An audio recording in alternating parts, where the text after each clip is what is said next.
Good evening, ladies and gentlemen out there in YouTube land. I am Deleted Scenes, human being American and YouTube Ronin. I'd like to welcome you to tonight's episode of Live from Sparkwood in 21. This series chronicles the cult classic 1990s television series Twin Peaks, co-created by David Lynch and Mark Frost. It ran on ABC for 2 seasons. Its 25 years later sequel series, The Return, which ran on Showtime in 2017, and the films of David Lynch. Following me on this odyssey, the superfans. Last call, Trepicelli. Hello there, everyone. His better half, Netters Network. Good evening. And a president of the Flappy for President fan club, Aged Boomer. Did you know that Flappy was an uncredited screenwriter on the movie Condor Man? I did not know that. Yeah. Right on. He was a subject matter expert, though. Yeah. Just saying. All right. I do want to say hello to the kind people who have joined us here in the live chat this evening. Let's see.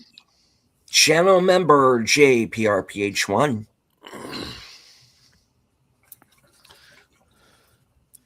Host of Films with Friends, the creator of the 10-word review, Big Al Presents. And thank you to Ruby Hoove for gifting the memberships over on Netter and Troy's channel. I believe that the one on Netter's channel was the Beelzehub, and on my channel, welcome back to membership Horror with Nads. Nice. Faithful Blue Wrench channel member, the Bird Woman of YouTube, Connie Cleary. Qapla' to our resident Klingon, Mark Malnikoff. All right.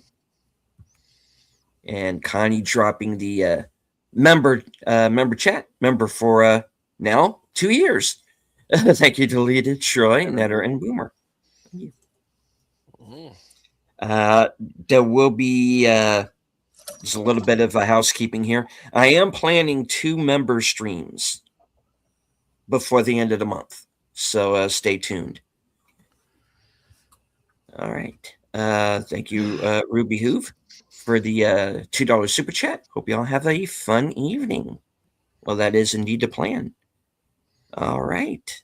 I think that was everybody who's currently in the chat. Yes. Mark Malnikov says, just made steamed Flappy quarters for dinner with tater tots and onion rings. Well, it's funny because he shared a picture of some food from a restaurant. I'm assuming it's a chain called Flappy's, and I wonder nice. if Flappy owns a share in that business. However, the question would be, does that constitute some sort of cannibalism? Dude, is that what the heck? Is that ribs with those chicken strips? What is that? In the upper left-hand corner, I think that's some sort of bread. It's bread. Oh, okay. Oh, okay. I thought it was maybe a brisket or something. Okay. Never mind. That's messed up, man. I mean, that's a heck of a meal because you get a bunch of bread, you get a bunch of chicken strips, beans, you get French fries, coleslaw. I can't tell what that is in the upper center, if that's a dessert or if beans. It's has to be beans. Barbecue baked beans, probably. Wait, in the cup, you mean? Yeah. It looks like it might be some sort of a sundae, but it could also be. To me, it looks like gravy. I was going to say potatoes and gravy. But yeah. Why would you have potatoes and gravy when you have French fries? Dude, people do it all the time. They'll just get 2 potato sides. I understand, but I don't think that's just straight gravy. Look at that center there. That looks like there's potatoes in there. Yeah.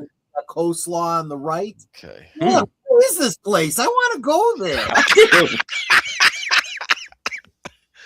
I like my gift better with Big Bird knocking down the front door.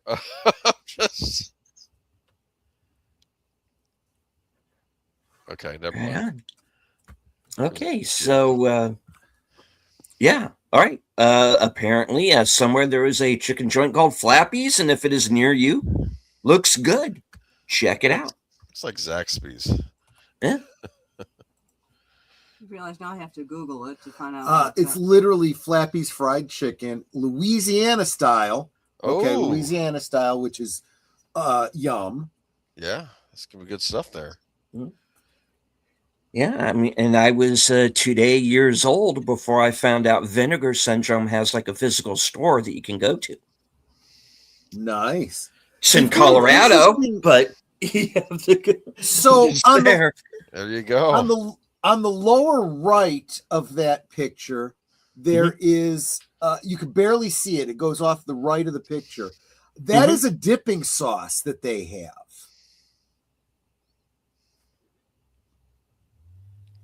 Okay. Cool. By the way, you mentioned Vinegar Syndrome had a store. Those are the movies that even Severin won't put out. Come on. It's like Right. I think I might have one movie from Vinegar Syndrome. I don't know. Yeah, I got it. Got a couple. Ah. All right. Oh, you know So- what? This is in Australia. What? Oh, is it?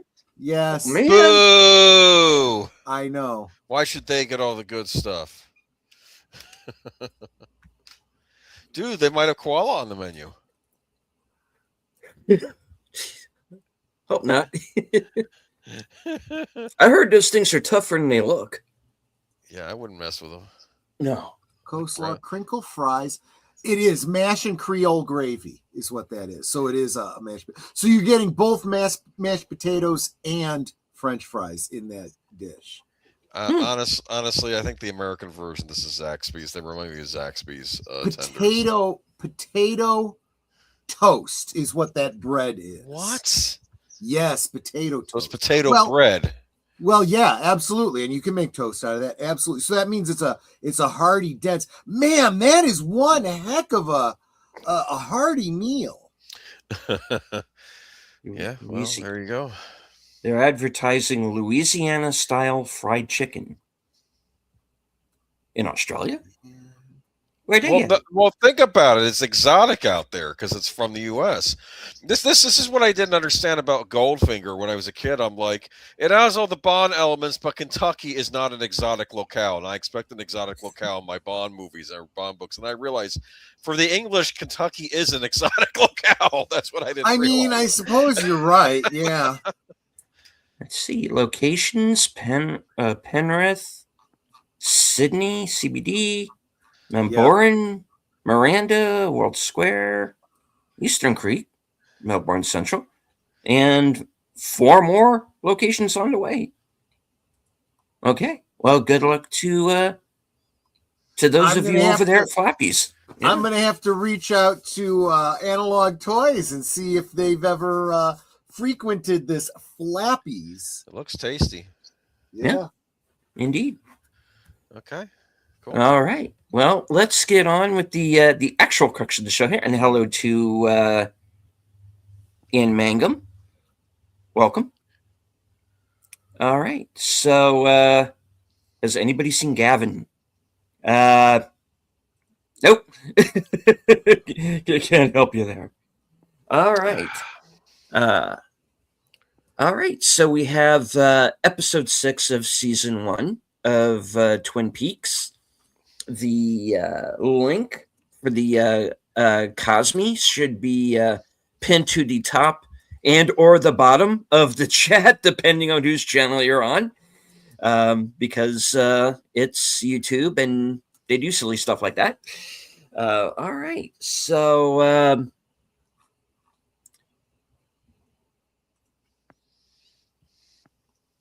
Well, where do we leave off? Actually, Well, I'm trying to remember. I am now including previously ons at the beginning, so we should be okay. Josie got a Okay. phone call from a recently released That convict. we did Okay, there get we that go. scene in the previous episode. Okay. Yes, Yep. yes. All right. That's how it Well, ended. and hello to Geek Flag with Nate Knows. Good to see you, sir. What I want to know, I didn't need is- this. It's far beyond the menu. Yeah. Hopefully not. Well, I think they don't mean it as a proper name. I think they mean it as a general descriptor for chicken. Yeah. Or whatever kind of fowl they are serving in Australia. Could be kiwi for all I know. Okay, cool. All right. So if everyone will please join us over on the Cosby side, we shall get started with tonight's episode. All right. In 5, 4, 3, 2, 1, get it. There you go. That would be the Webster Dictionary. Dictionary, yeah.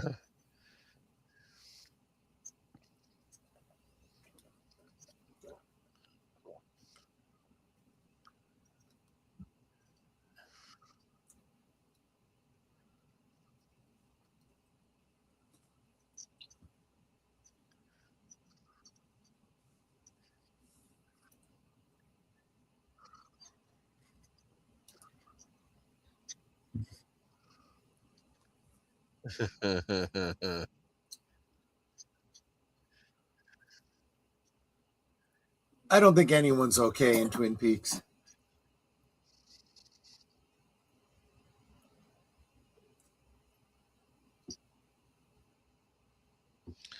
You know, I think this gets people that haven't even started watching the show interested if they see what happened prior, you know? Yeah, I think so. Yeah, that was the because this was network television, this idea of episodic television really did require you to get caught up quickly. Unless it was something like Star Trek Voyager where everything is even Steven by the end of the episode. But even on Star Trek, occasionally they would do a previously on if they were referencing a previous two-parter, episode. yes. Well, especially a two-parter. But sometimes they would reference a character or events that you kind of needed to know something about. Emu, while not common in the sense of being a daily staple like chicken, emu is the most famous native bird eaten in Australia. Availability, you won't usually find it at a fast food drive-through, but it's available in many supermarkets and specialty butchers. Yeah, you can actually get emu steaks here in the States. I think they've exported it, so it's being raised here in the States, but I suppose we might be importing it as well.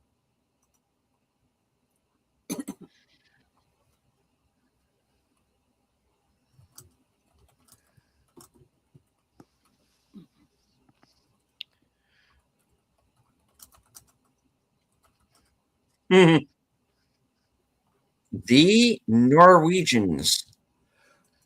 And of course, I thought they were Icelanders. Could be. Oh, right. The Norwegians left previous. Sorry.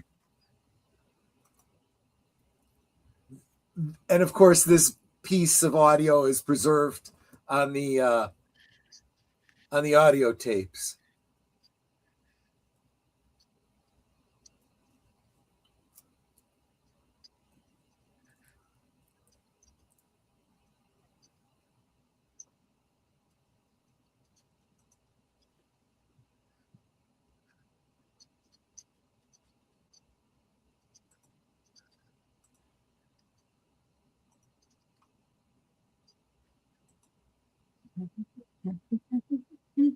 I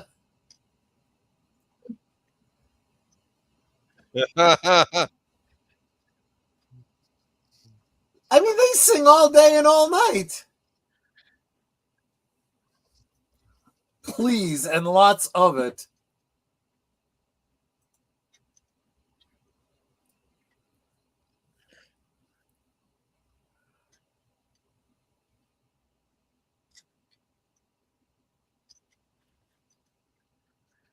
Mm. Oh yeah, they like herring over there, don't they? Oh yeah. Yes, herring. I'll need a moment. Oh, right, sorry. You'll be in your bunk. Yes.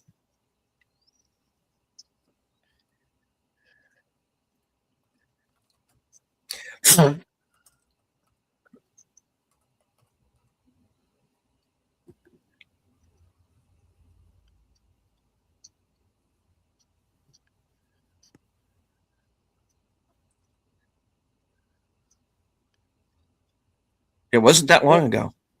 Right. Oh, your age suits you. The first time I saw that, and she says, I'm 18, he says, I'll see you later. I thought it was because she's 18.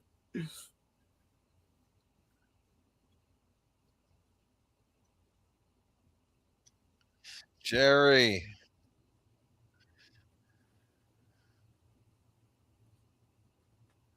He does like his cigars.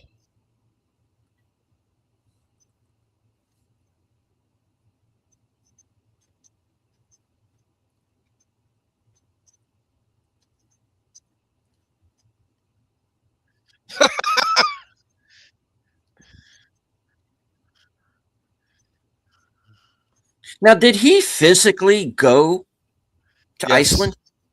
I think so. So he Yeah. went. So he went from Norway to Twin Peaks to Iceland, back to Twin Peaks Yeah. in about 6 days. I Wow. guess so.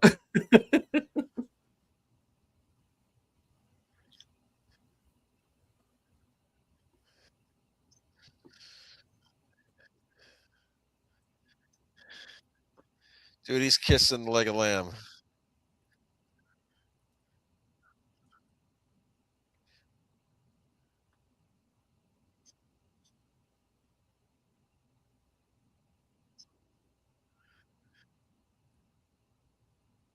Oh. Here comes the wet blanket.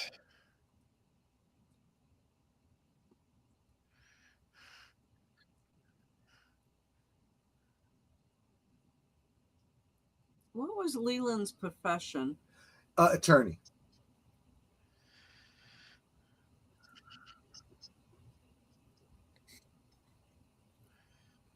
He was specifically Ben Horn's attorney.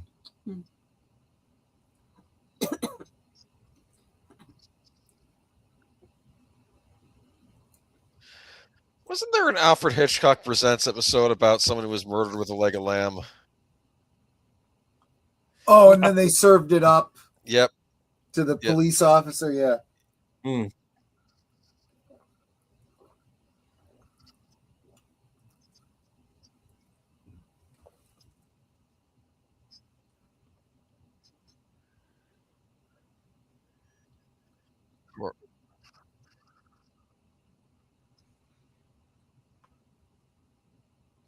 Would that be Twin Peaked?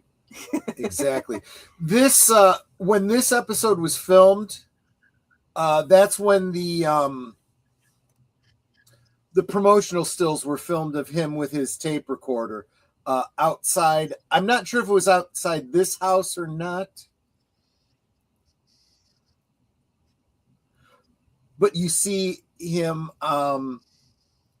Well, you see a number of promotional stills of him in that jacket with his recorder, and this was obviously the day that was those were shot when this episode.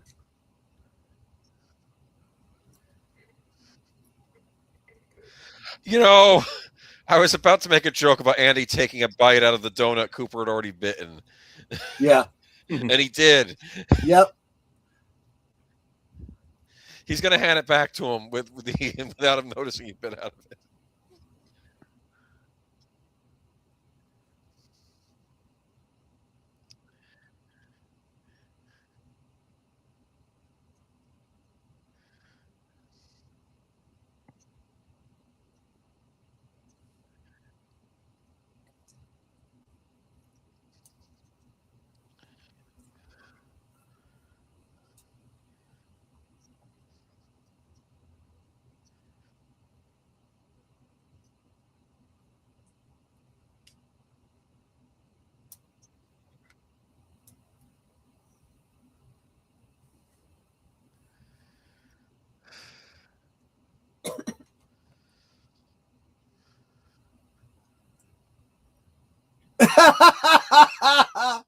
You can't say that these days. Whoa! That guy's no Georgia Peach. Don't judge.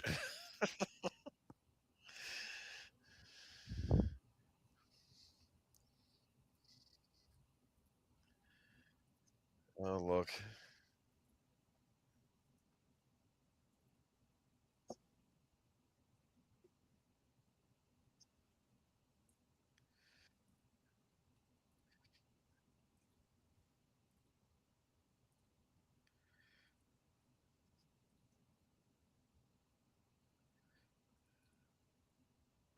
Yeah, what would you do, Bobby?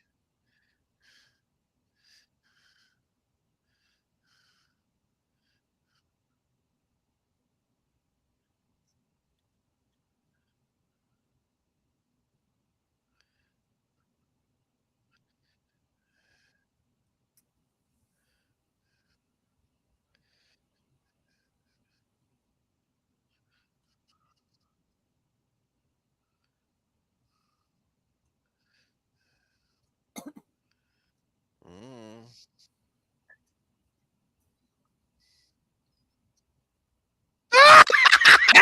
I love it. Yeah. He talks a great game. Welcome, Enigma. I see that you're in the chat. Mhm. Nate says that classic episode titled Lamb to the Slaughter. It originally aired in 1958 during the third season of Alfred Hitchcock Presents and widely considered one of the best installments of the entire series. The story was actually written by Roald Dahl, the same author who wrote Charlie and the Chocolate Factory, based on his short story of the same name.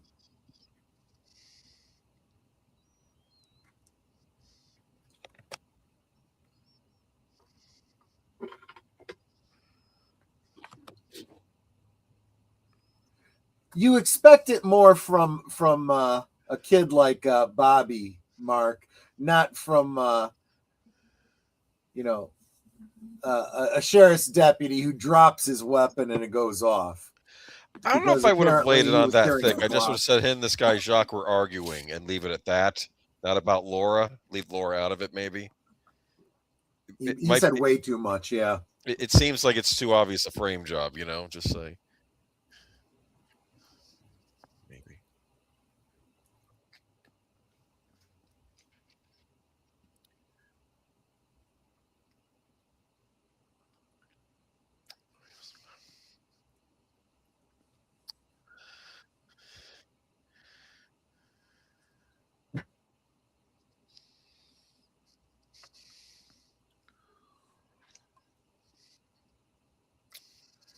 But I'm practicing and my aim's getting better.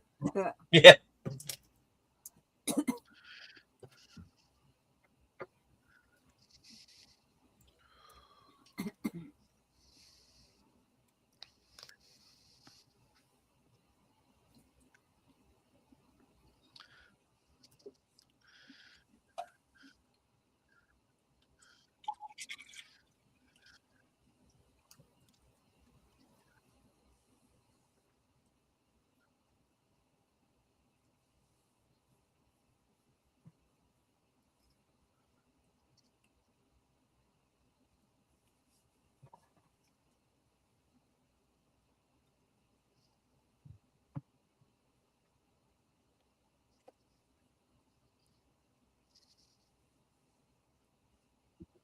So half the cast could potentially die at the hands of an ex-con. Mm-hmm.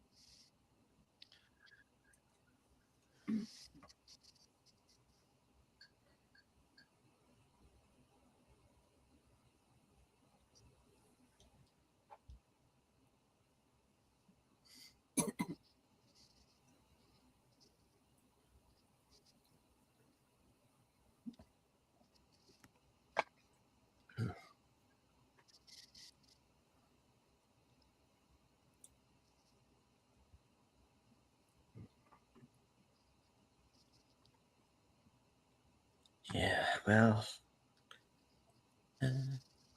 there's always the guy who turns into a caterpillar. Oh.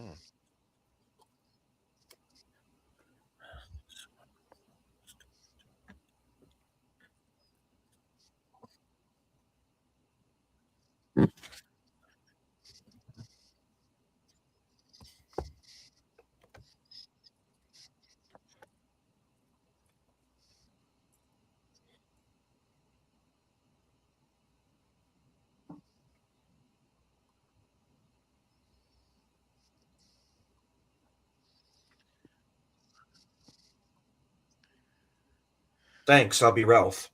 What? Sorry.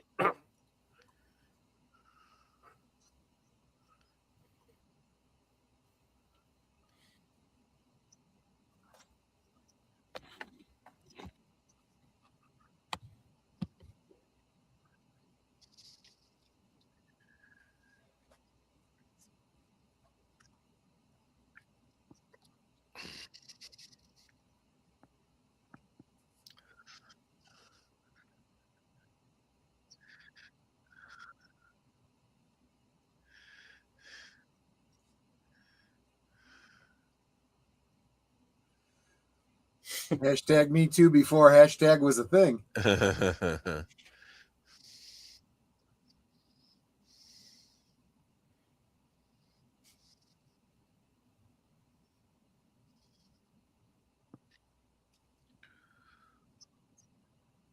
When did I lose control of this situation?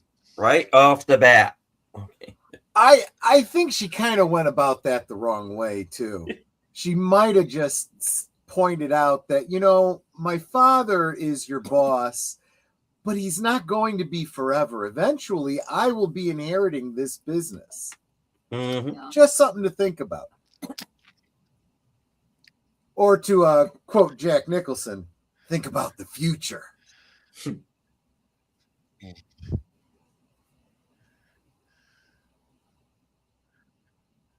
Oh. Yep.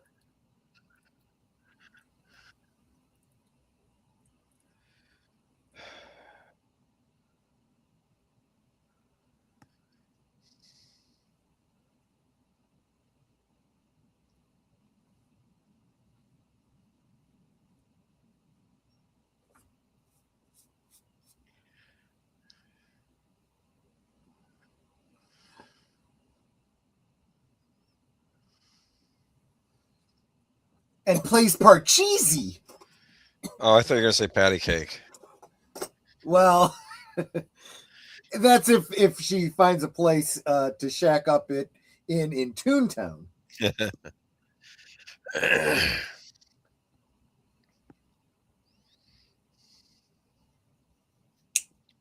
We won't, because we're not going to end up together.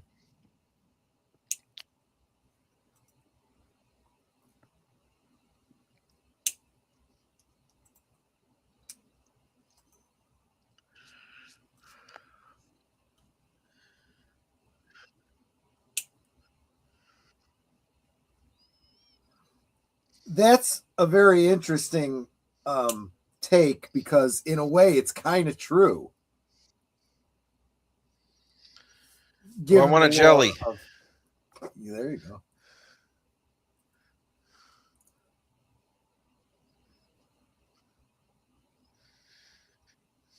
He needs to eat something a little more nutritious. Normally, I think he would. You think he's trying to get a sugar high because he's so tired? Exactly.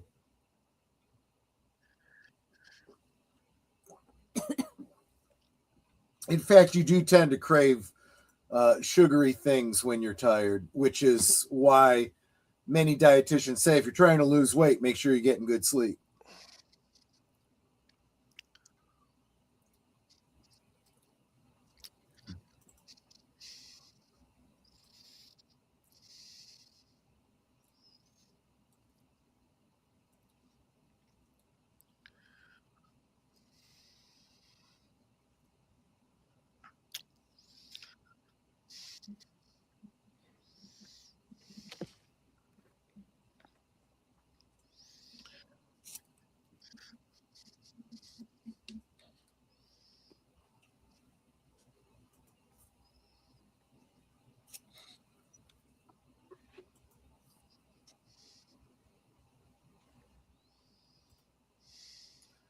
I'll be honest, I am kind of craving donuts now, which is probably why it's a good thing we don't have any right now.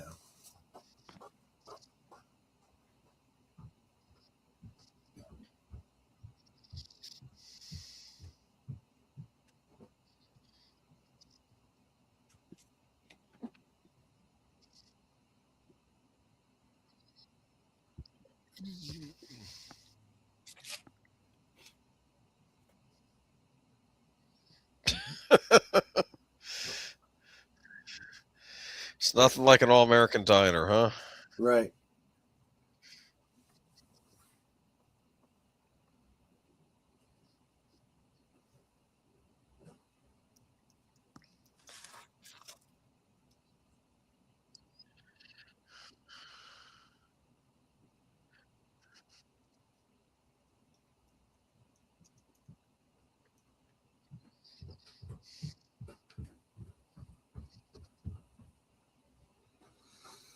I guess that'll do. Thank you.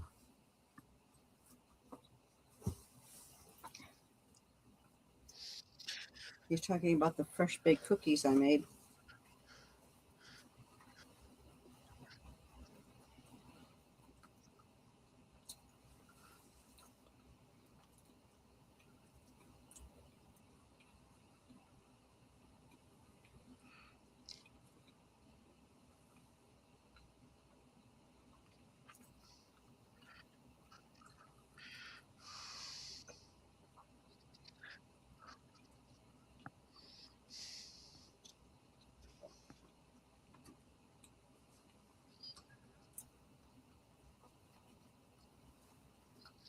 Doesn't make any sense. Perfectly good cherry Coke going to waste. I know. Look who's listening. Mm-hmm.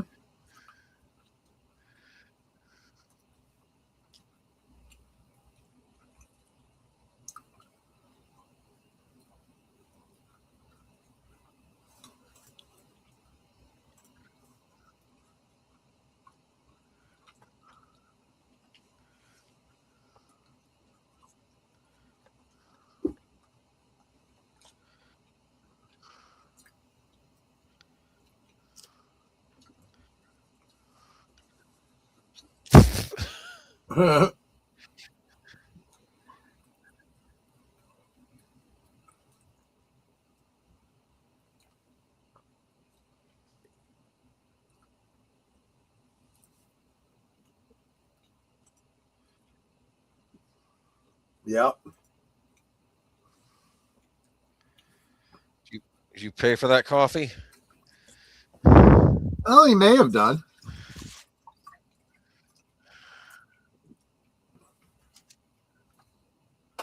Meanwhile,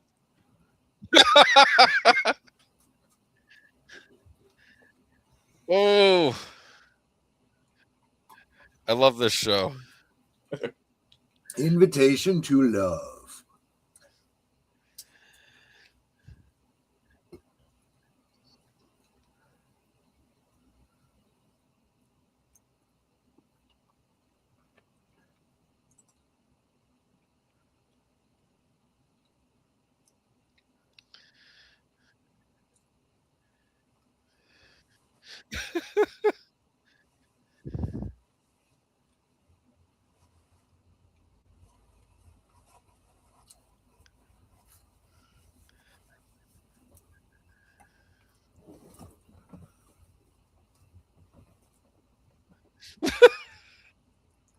Well, thank you, me and my monkey. Gave me a gifted membership that went to Latino Slant. How cool is that? Right. Yes. Thank you so much, me and my monkey.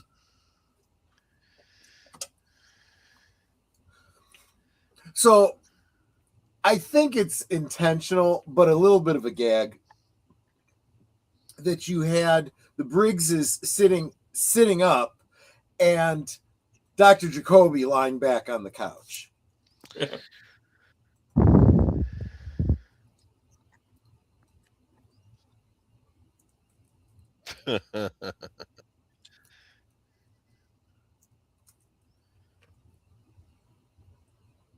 Yeah, yeah. Why does he want to know? Yeah.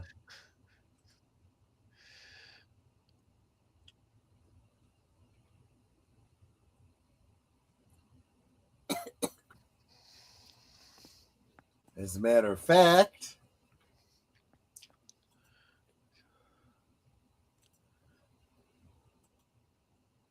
very good, Mark. Johnny on the spot with the meme.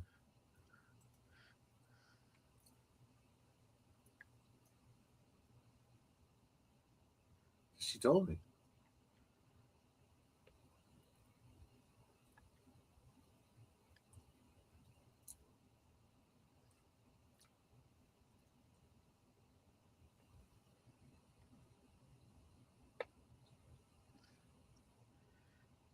It is pretty cool, isn't it? Me and my monkey.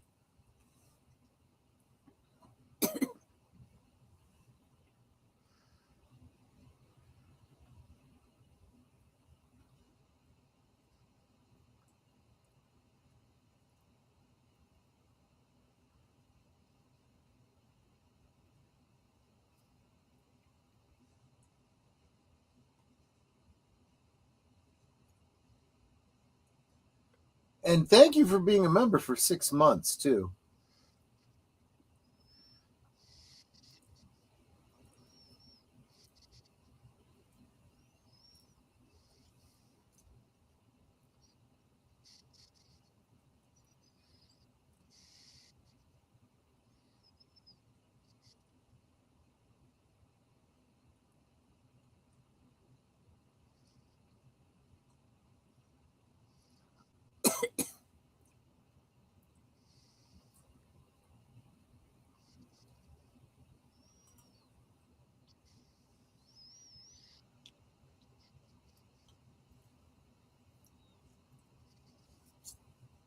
Okay, now this is honestly a real breakthrough. I don't approve of Jacoby's methods, but the results are pretty straightforward. Is that Flappy there? Yes. Was it? No. Might have been a stand-in. It was a Um, stand-in. But you realize that for all of his bluster, it really is a defense mechanism because in a lot of ways, he kind of was bullied by Laura and manipulated by her.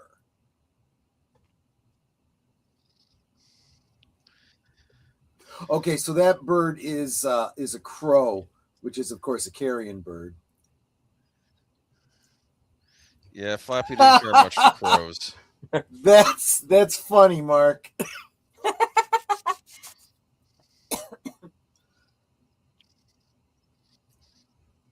This isn't the cabin you're Right. looking for. That crow's name was Steve, by the way. I might want to anyway.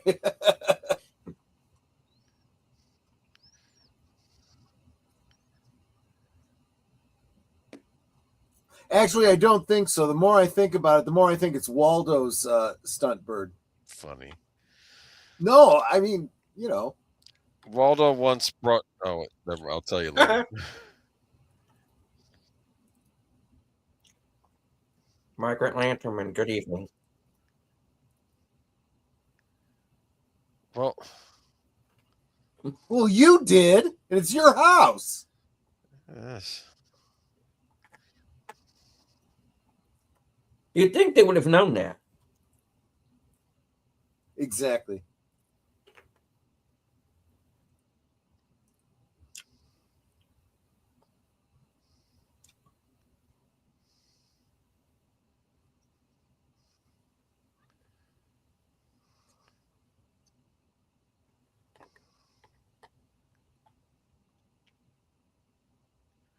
What?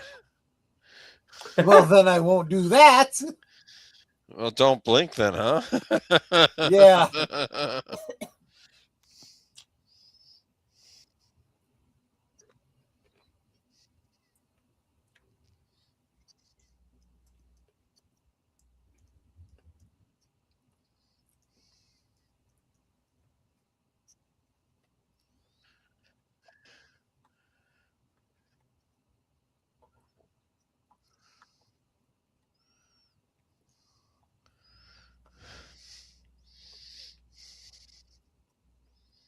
She started putting a lot of tea in those cups.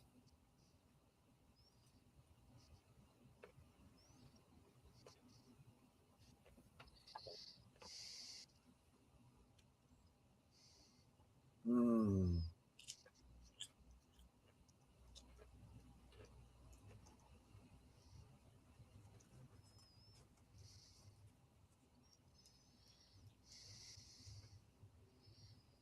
You can take those as rhetorical questions to give more information to Dale.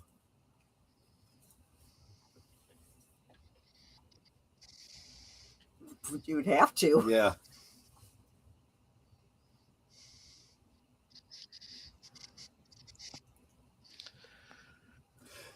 Now, keep in mind that what she's describing, we saw, of course, in Fire Walk with Me.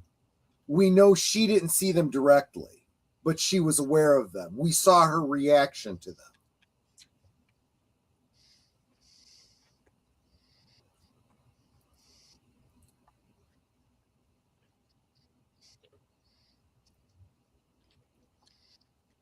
This is our second time through it on this stream, me and my monkey.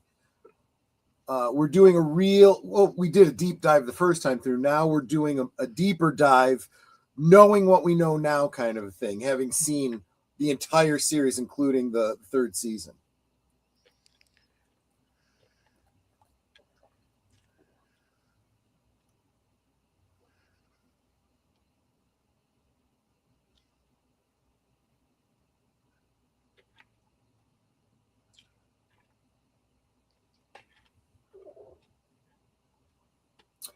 I'm not going to go as far as to say she wasn't crazy, but she wasn't completely crazy. It was based on something. She clearly had some sensitivity, just like Laura, just like Sarah, certainly like Hawk and Dale. That was a great shot. That's brilliant. Yep.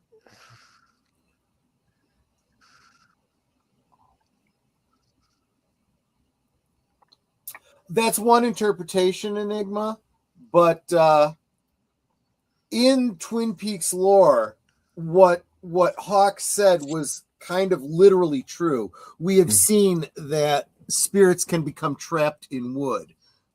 We'll see that happen with Josie Packard. Like, quite literally see it. Oh, she listens to Julie Cruz. And of course, Into the Night. Right. Music in the air. Yep. And there's Waldo. They found Waldo. They found Waldo. There's Twine.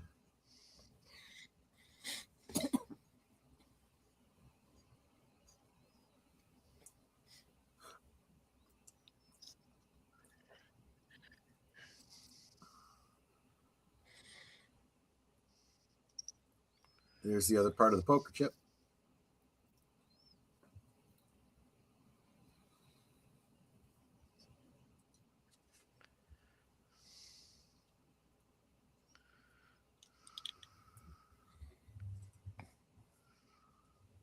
Josie.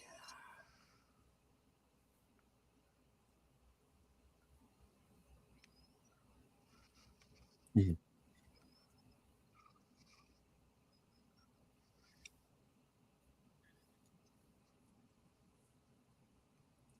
Wow. Yeah. Mark, have you ever seen Go easy on the sauce. That, Immediately takes two.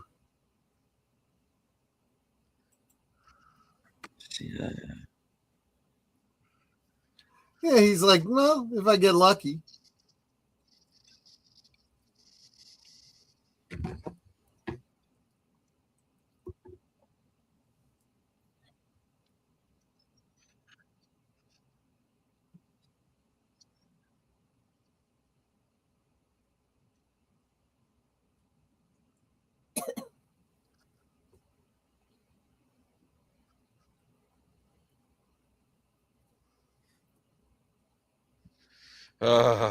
Jerry.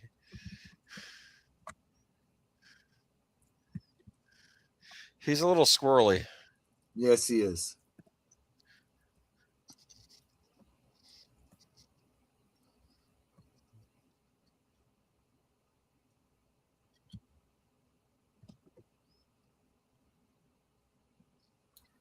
That's an interesting pickup line.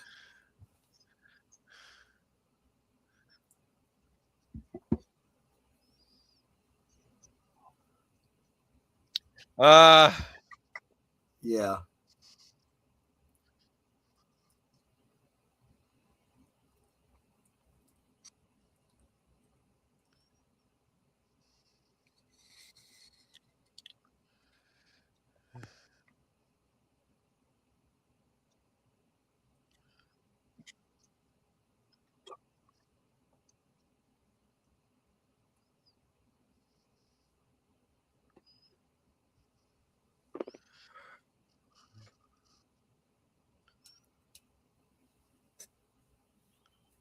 Thor. He's Thor? Well, that hurts. Yeah.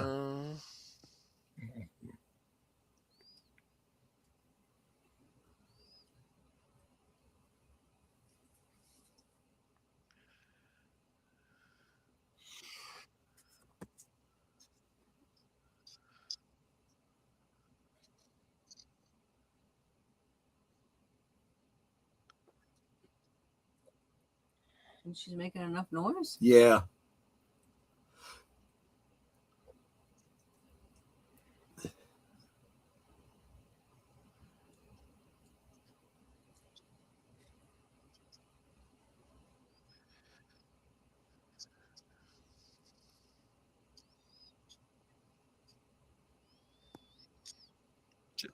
To be fair, people go there for gambling too. Right. It's a lot closer than Nevada.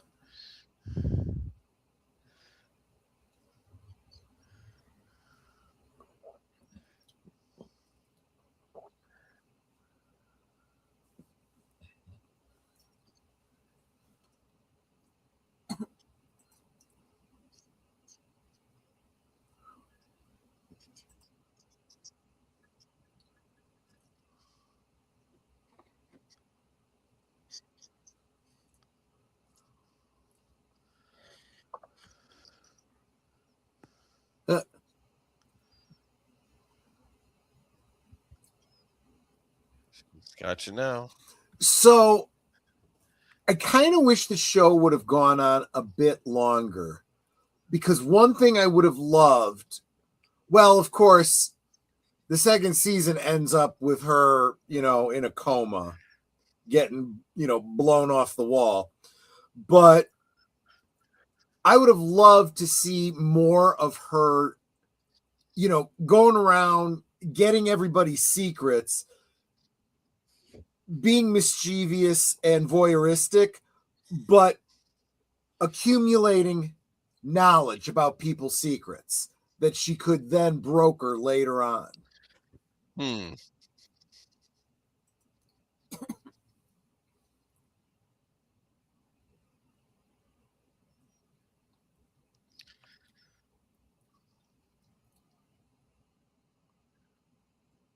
What?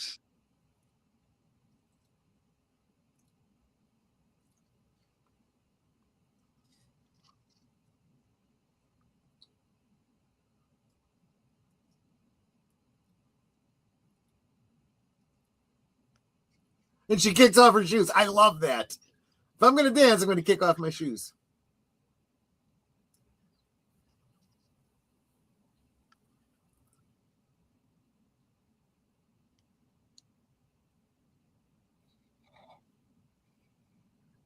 Get him out of my Get a net.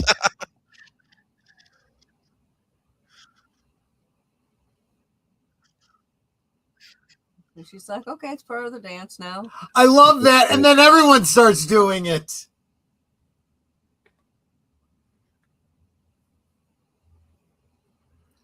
But then if you get everyone dancing, they're not paying attention to him, right? Yeah. I guess now they're going to be calling that the moose I guess. because it looks like antlers. Okay, why is she crying? Okay. I always took this as her being sensitive about the circumstance. There was a deleted scene, not Stephen, but a deleted scene, in which she got into a shouting match with her father, and her father brought up that apparently at one time when they were younger, she pushed her brother down some stairs, possibly resulting in why her brother is the way he is now.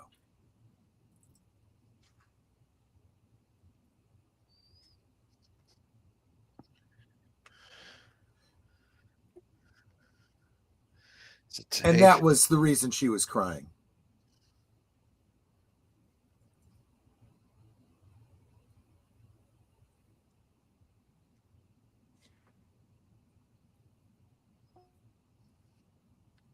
Here's the You're picture. coming to take me away. There you go.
Uh-oh. Is Leo in a bad mood?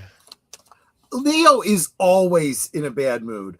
Honestly, I'm not even exaggerating. I don't think you ever see him happy or smile, ever.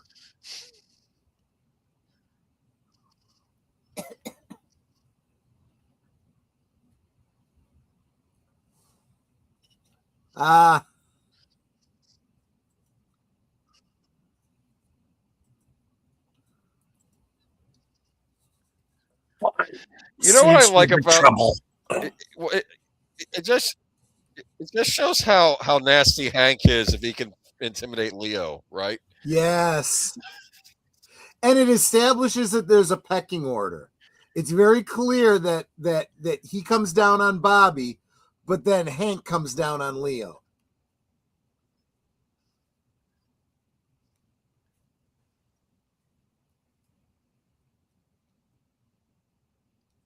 She didn't even wait to see if she hit him. Yeah. That's not really the best way to make sure you hit your target. You don't close your eyes when you squeeze the trigger.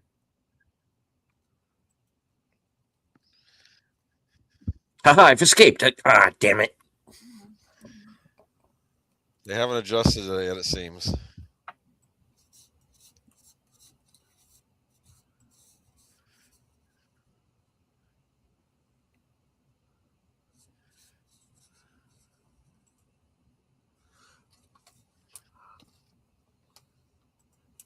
This is a very uncomfortable scene.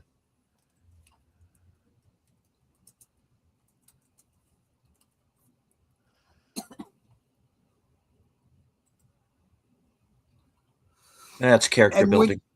It is incredibly character building, and again, especially when you know what we know. We know his backstory. We know, well, and I think he actually gets into it when he starts talking to her about how he got personal on a case and et cetera, et cetera. This is this is like a drunk, walking into a bar. It's like, oh, this is not good, because he is very attracted to her, but he knows that's dangerous for him to get involved with someone who's directly connected to a case that he's working in. Plus, I think that is overblown in his mind. He believes that, something really bad will happen if he acts on that, which I suppose is probably true. The age difference, makes a big difference. But again, I think that deleted scene that I told you about has significant bearing on why she's there and why she looks so, I don't want to say sad, but pensive. And the first thing out of her mouth is, please don't send me away. This is her trying to make a connection, and she's doing it in a very inappropriate way, but it's the only way that she knows. And that's another aspect of it that makes it really, really uncomfortable.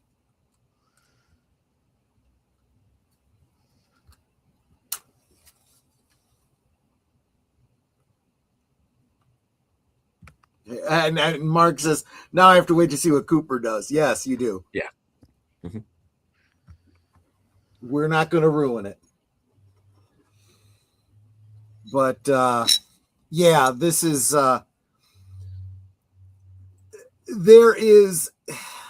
there are so many things about this show, especially after you've seen season 2 and season 3, that you realize they're laying the groundwork for a whole lot of heartache. We've already had heartache. I've heard it argued that life is suffering, so I think that's apropos. Yeah, exactly. But I don't know though. It was just it's kind of messed up though. We had a shooting in this episode. Definitely a self-defense situation. Mm-hmm.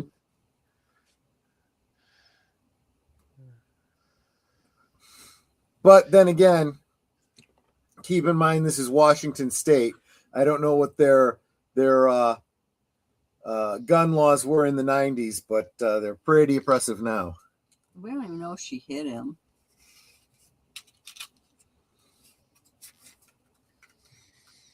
Oh, she did. How badly? Yeah. Which we will find out really next horrible. week. Yeah. Well, that's what happens when you close your eyes before you shoot. Well, to be fair, sure experience, she probably would have to be a better shot at closing her eyes, right? Well, you never know. Frankly, I think Bobby might be too. I don't know. Well, actually, no. Bobby did get the guy in the head. The one thing that was a good shot. That was a really good shot. So now it makes you the thing that it causes me to wonder about is, and this isn't just about Leo Johnson and just about Twin Peaks. This is, movies and TV shows in general. Someone points a gun at you. First, you assume that it's loaded. Second, maybe take the situation very, very seriously. Just saying.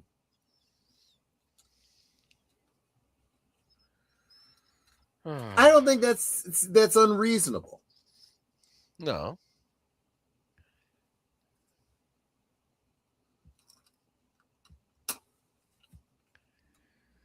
You should also presume that the person that is holding the gun knows how to fire one. It isn't going to squeeze your eyes shut. Well, I, under those circumstances, would not necessarily bet on them missing. Even if they don't know what they're doing, even if they do close their eyes,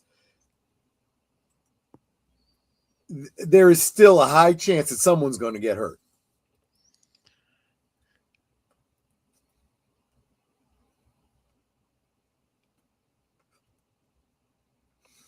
But I would argue, and Mark, you tell me what you think.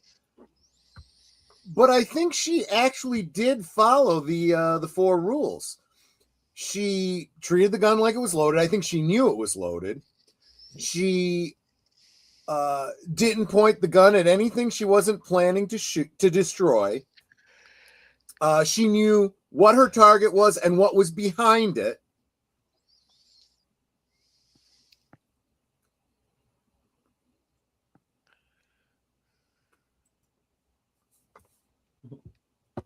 She closed her eyes, and he got a big surprise. Yeah, I suppose so. It just hurts that we have to wait till next week, like we are back in the 90s. Welcome, by the way, Enigma. I think I saw you in the Cosme chat. Pretty much, and if you paid attention, she also racked the slide on that little 380 auto, yeah. I've come to give some grace to certain behaviors that you see in movies with guns that are kind of ridiculous when you know how the guns work, because there's certain things that are done for dramatic effect. It's shorthand for saying, okay, there's one in the chamber. I really, really, really will, fire if I pull this trigger.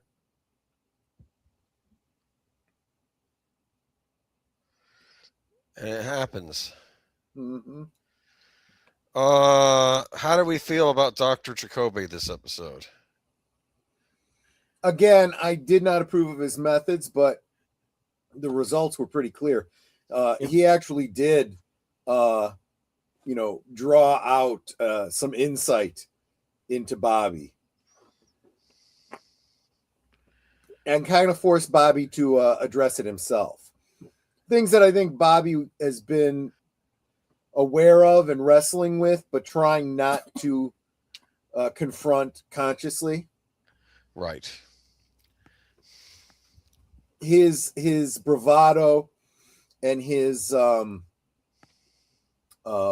bullying is a defense mechanism, because he does feel kind of emasculated by Laura.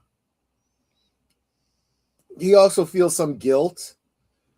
You saw him projecting that on everyone else at the funeral. Well, to be fair,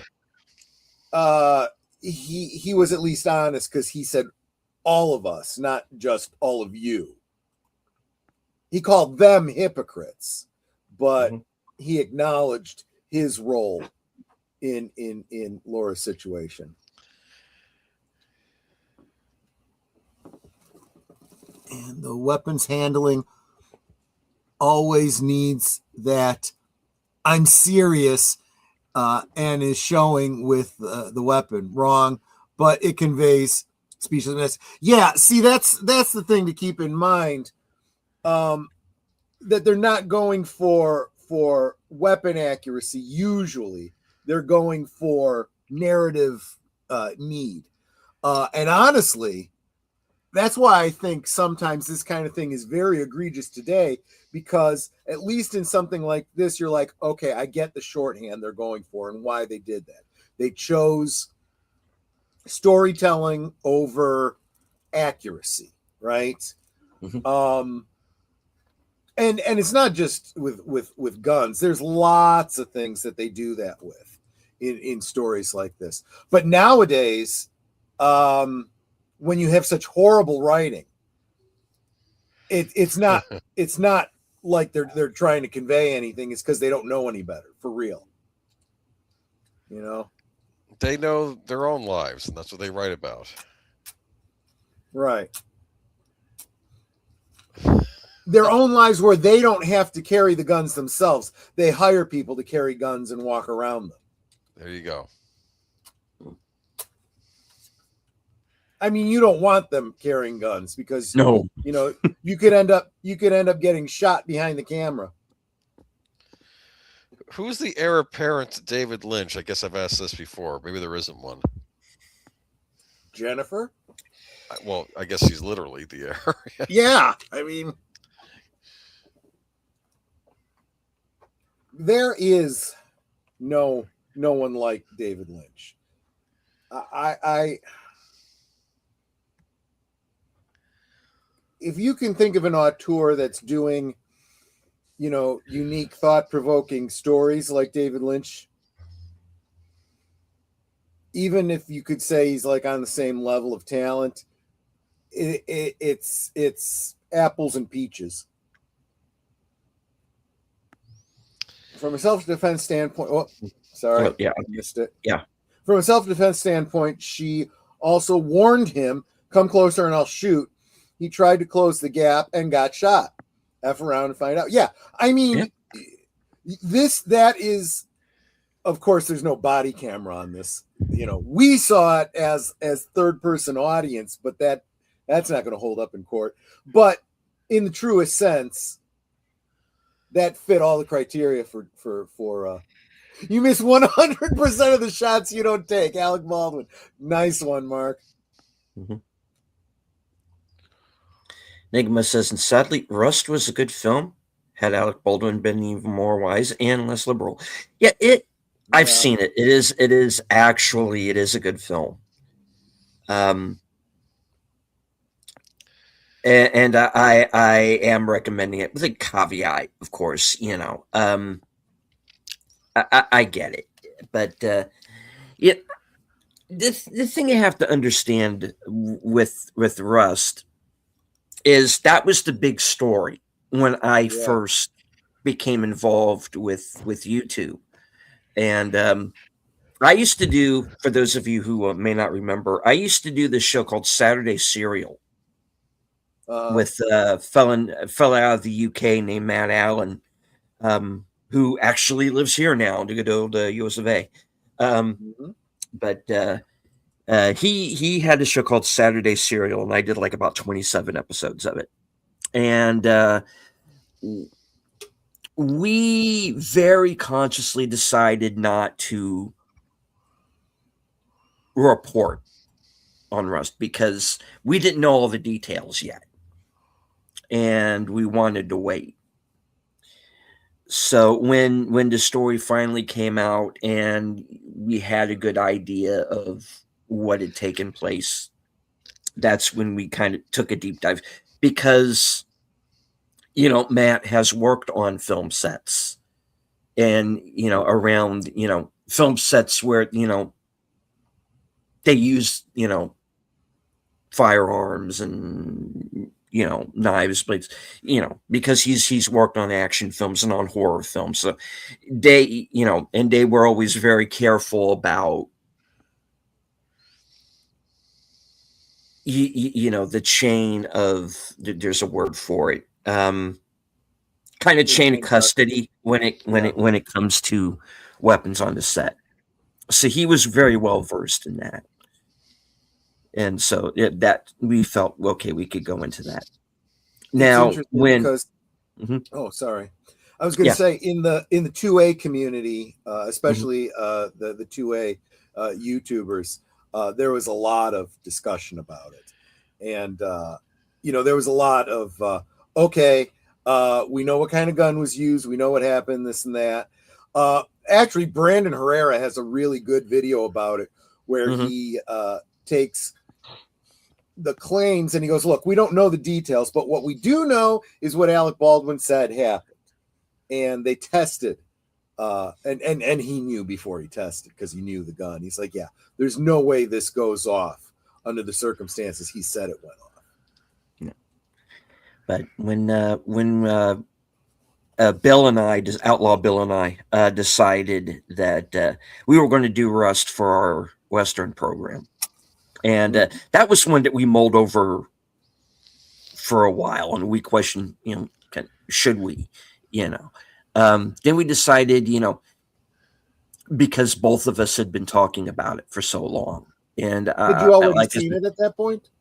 No, Okay. no, that it was a first watch for both of us, and I kind of look at that whole period as kind of like my first act on YouTube, and it did feel like this closure in a way. Like I said, I've seen it. It is a good film. Enigma is right, but it's kind of like watching the Twilight Zone movie and knowing, those people actually died filming Vic that Morrow scene. actually died, and those kids, movies where stunt people died doing, there are older films where people did get killed right then, in older films where they didn't have safety. And of course, actually that's not a bad analogy, the Twilight Zone movie, because of the lack of protocol that was followed, protocol that is there for a reason. Same thing with the one that came up the most during the whole Rust thing was Brandon Lee, and similar circumstance. It never should have happened. It should not have been possible for it to happen. This is why those protocols exist. Let me see. Nate says, I think there's no one equivalent to David Lynch because Lynch wasn't just a weird creator. I believe he created without ego. He knows what he wants to see on screen, but was open to others' input. For sure. Yeah, he can't be replaced. He can't. Short of, I don't know how many cloning him, artists there are that are left. No. And that's the problem, is that we can't replace these people, because not only because we don't have people, number one, with their background, they bring themselves to their work. Is it the only way to become the next David Lynch is to, in my opinion, to be David Lynch. You have to live the life that he had. It's like, and I'm not saying it in the way of that it's kind of looked at nowadays with, they're putting themselves into their work. This is not a therapy session. I'm talking like he's the point. The he point is kind of, yeah. Go ahead. He was an artist, yeah, and as an artist, you have a unique voice. And we are living in a time where the amalgam of art that has been made before is now being thrown into a blender and being regurgitated by computers. You will never get uniqueness that way, and you can't even expect it from another human being, because they have their own unique voice. So you need to appreciate and hold as precious what you get from an artist while they live, because after they're gone, that's it. Their historic work is now all that you will be able to reference. Everything else will be a cheap copy. Yeah. And that means, and that is part of the problem with this franchise mentality now, where we got to make a sequel to this and a sequel to that, and we got to do a spin-off and a remake and a reboot, and all you're doing is cheap copies. Because first, you don't have the person or people, the team involved that made that secret sauce, so you can't reproduce it. When we got season 3 of Twin Peaks, David Lynch and Mark Frost brought in everyone they could to recreate that secret sauce. They even found non-creepy ways, to bring back people that weren't with us anymore, or at least to honor them. but with him gone, you really can't. If Mark Frost were to now do a season 4, it would be a very different thing. Even though he knows what he and David planned and talked about and would have done, it wouldn't have the same panache that David would have put on it. I think that for all the high talk that we get from the Hollywood hoi polloi, they don't really mean it.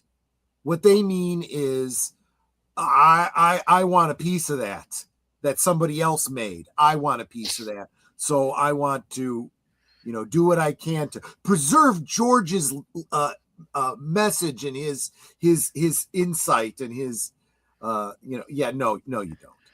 You just want a paycheck. You want to take credit for it. When all you really did was get the coffee. Yeah. Was Pennyworth just about getting a paycheck? That was the that was the that was the show about Alfred younger years. Yeah, they made a show about the butler. They made a show about the butler. Yeah, exactly. I don't.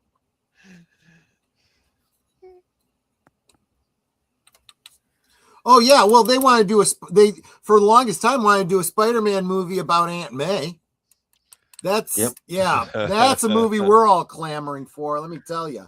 Yeah, Aunt May is a spy. Give me that. Yeah. Agent of S.H.I.E.L.D. I'm just saying. Yeah. Lord.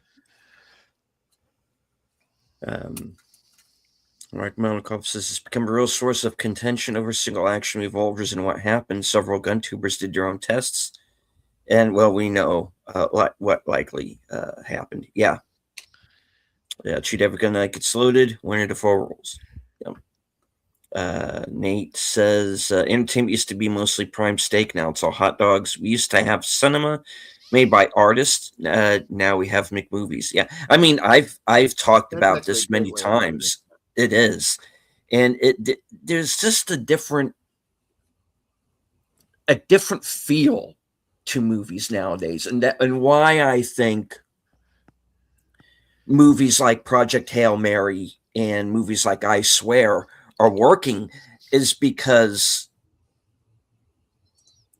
they feel like the movies we used to go to see. Right. And I hope we get that back because I don't want to see the movie theaters die. I mean, I know I get a little histrionic online sometimes and say that you let them burn. I don't want the cinemas to go away. I want movies to be there, but we're losing the people who knew how. Look at it this way: saying "let it burn" is kind of like saying, you know what? Mustache Man wrote Mein Kampf, so burn down all the libraries. Yeah, and I don't want to be that way. So,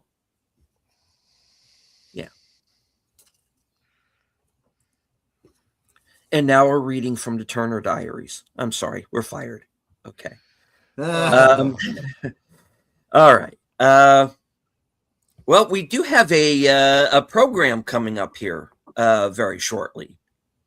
Yes, we're moving on to the next episode of Sherlock Holmes called very, very insidiously The Devil's Foot. Ooh. Is old Scratch or old Nick in this episode, if you know what I mean? You're gonna have to watch and find out. You're gonna have to watch to find out. It's the devil.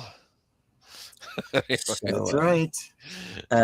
Those of you who were with us on Cosme for this and would like to join in for Sherlock Holmes, stay on Cosme.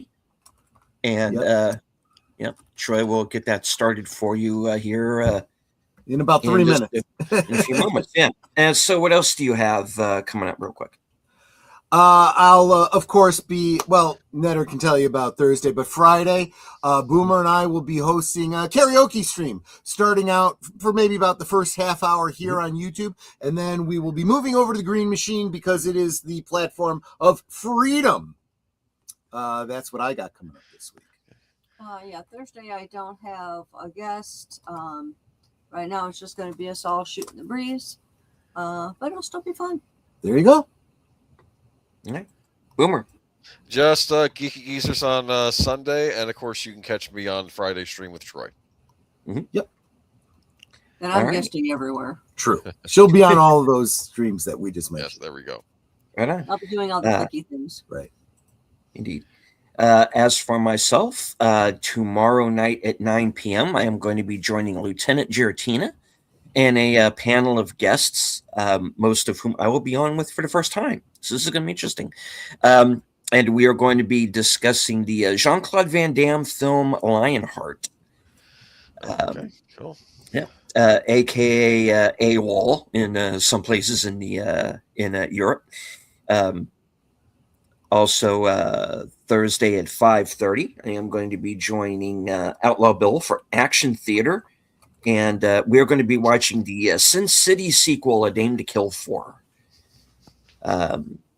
Later on that night will, of course, be my program, Coming Attractions. You get to find out what I'm going to be up to next week, up to and including my appearance on this upcoming Saturday on Films with Friends, along with Troy and Netter.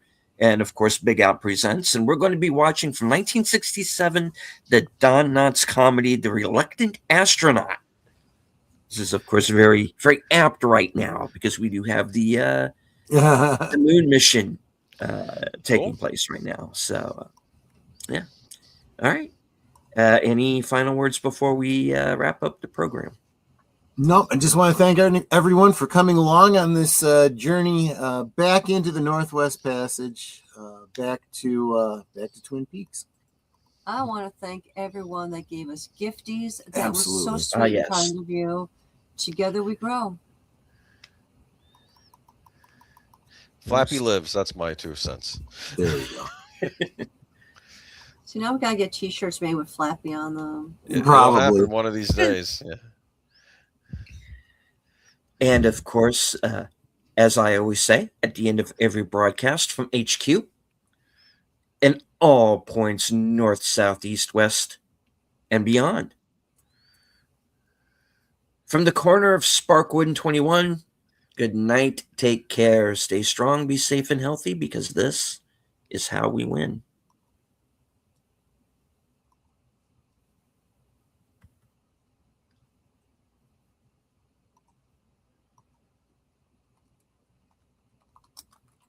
There are credits.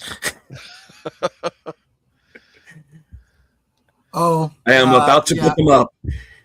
That was my bad. Right. There we go. Sorry, I didn't redo them after your last stream. Yeah, because that was of me. StreamYard. That was me. All right. There we go. Anyway. Good night.